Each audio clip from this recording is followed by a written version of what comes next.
Perjalanan Asia. Beberapa kalian Victor Gyökeres terlihat mengunjungi negara-negara Asia terutama untuk berlibur pada awal 2024.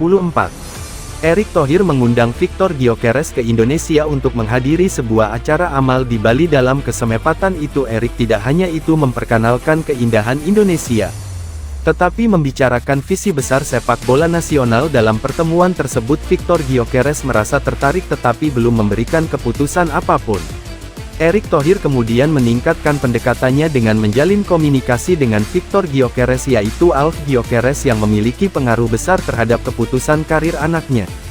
Dalam beberapa pertemuan di Eropa Erick meyakinkan Alf Gyökeres bahwa Indonesia bisa menjadi rumah kedua bagi Victor Gyökeres, tempat di mana ia bisa membangun warisan besar dalam dunia sepak bola.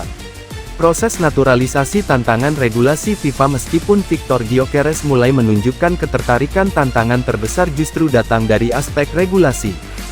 FIFA memiliki aturan ketat mengenai pergantian tim nasional bagi pemain yang telah membela tim senior di laga resmi. Tim hukum PSSI pun bekerja keras mencari celah dalam regulasi. Mereka menemukan bahwa Victor Gyökeres masih bisa berpindah tim nasional karena laga terakhirnya bersama Swedia terjadi di pertandingan persahabatan yang tidak masuk dalam kompetisi resmi FIFA.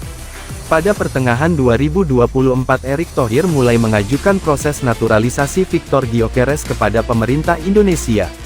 Dukungan dari Presiden Prabowo Subianto dan DPR RI mempercepat proses ini setelah melalui berbagai tahapan hukum. Pada Januari tahun 2025 Victor Gyökeres resmi menjadi warga negara